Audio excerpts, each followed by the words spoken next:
The Big 12 is the most wide open conference in the country. This year, there's new faces. Teams are spending a ton of money. People are on the hot seat. Here are the five biggest questions going into the season for the Big 12. So, the first question that people have is going to be the Colorado Buffaloes. They lost, obviously, Travis Hunter, Shedeur Sanders. They're two big studs. They're two big names. Can they rebound, though? They're bringing in a quarterback, Caden Salter from Liberty, who's definitely a good player. And then they've recruited really well. It's been really, really quiet around Colorado.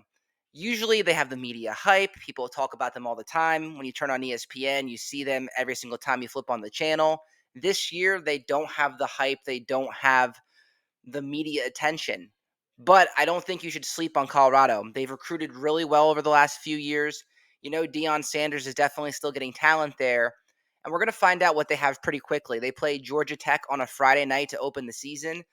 Georgia Tech's a good football team. It's going to be a good measuring stick of what Colorado has this season. So I think people are really intrigued, even though it's really silent right now and there's not much media hype around Colorado. I still think you have to pay attention to them. So the next biggest question that people are going to have is, can the disappointing teams rebound from last year? The two teams I'm talking about are Utah and Oklahoma State. Utah was picked to win the conference last year and fell flat. That's really going to sting for their fans because their fans in their minds are above the Big 12. They think that they should be in a higher conference and that this is a temporary move. They really struggled last year, but they bring back their entire offensive line. They have a talented transfer quarterback from New Mexico, and they have a coach that's been there for a long time. You know, Kyle Whittingham was not going to end his tenure on a 5-7 season. They feel confident going into this year. So I'm going to be definitely interested to see what Utah looks like this year. And then the other team is Oklahoma State. Oklahoma State is a team where Mike Gundy's been there a long time, but they only have one conference title in that time, and they've never made the college football playoff. Last year, their team really struggled. They did not look like the normal Oklahoma State team. Mike Gundy's on the hot seat. He needs to win some games. Things got really weird this offseason between him and the administration. So that's one question that people are going to have. Can the two teams, Oklahoma State and Utah, who are two proud programs, can they rebound in 2025? So the third biggest question is, will Texas Tech's offseason pay off? Nobody in the Big 12 has spent as much money as Texas Tech this offseason. Their fan base wants to win right now. They haven't had a 10-win season since 2008, which is kind of hard to believe because when I think of Texas Tech football, I think of a good football program, but they haven't taken that next step where they're in that conversation for college football playoff and conference championships, and they want to get there. They were the number 2 portal class this offseason behind LSU, according to 24/7 Sports, but they have some question marks around them. Baron Morton had offseason surgery on his shoulder. Who knows how healthy he's going to be? They feel confident that he will come back healthy, but you just never know. They lost Taj Brooks to the NFL, but again, they brought in a lot of transfer talent. So this team fascinates me. Will money help them get them to where they need to be, or will it be the same old Texas Tech? Only time's going to tell.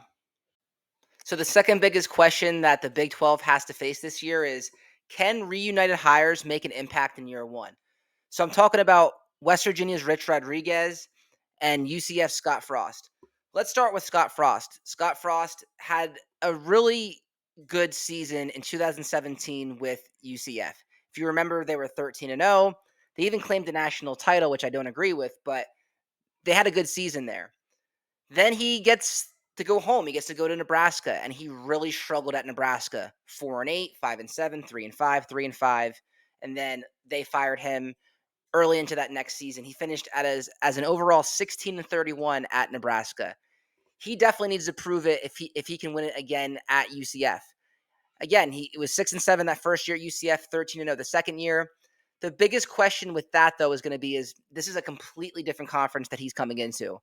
Also, he hasn't been at UCF since 2017, so that was before the portal, before NIL. Everything's changed there for him. So it's going to be interesting to see what Scott Frost looks like this year. I totally get why they brought him back because he was really successful there. He had the ingredients there to win. So can he replicate that in the Big 12? Similar questions are going to happen for Rich Rodriguez. He hasn't coached at West Virginia since 2007, and that looks a lot different. 2007 was a long, long time ago. So that's different as well. They were in the Big East. Now they're in the Big 12. In my opinion, I think the Big 12 is a lot harder. And again, NIL and transfer portal would Rich Rodriguez have kept Pat White and Steve Slayton and some of those guys back then? Who knows? With the portal, that's a different time. So that's going to be fascinating to watch too, is how both these coaches, both talented coaches, come back in their old stomping grounds under new dynamics. So it's a fair criticism. I know as a West Virginia fan, a lot of people are skeptical. They say, "Hey, Rich Rodriguez, yeah, but he hasn't done it in a long time. Look at the other rehires at Rutgers and Louisville, and that hasn't always worked." So I get the skepticism.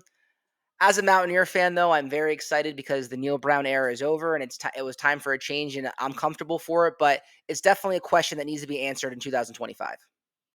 So the last question that needs to be answered is, how many Big 12 teams are going to make the college football playoff? As I mentioned at the top of the show, the Big 12 is the most wide open, unpredictable league in the country, which makes it great, but it makes it really challenging to get a bunch of teams in the college football playoff. You don't have the top tier brands that are heavyweights. You just don't. So what happens is you have a bunch of teams that are relatively on the same playing field that just beat each other up. Even the teams of the lowest in the standings, they knock off the top teams all the time. If you look at the end of the season, look what happened to Colorado.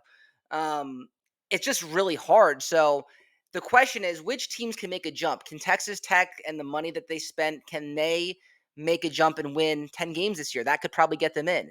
Arizona State is returning a lot of returning starters off of that championship team last year from the Big 12. So can they finish up at the top? If you have two 10-win teams, that might be enough to get you in. Look what happened at the ACC last year with SMU and Clemson. SMU had the one was going to have the one automatic bid, lost the conference championship, but ultimately still got in. Can that happen for the Big 12?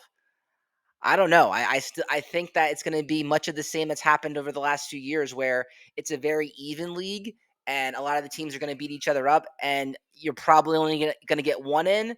But that's a question that I want to see answered this year. Can they get two? Can they get more than that? We'll have to see.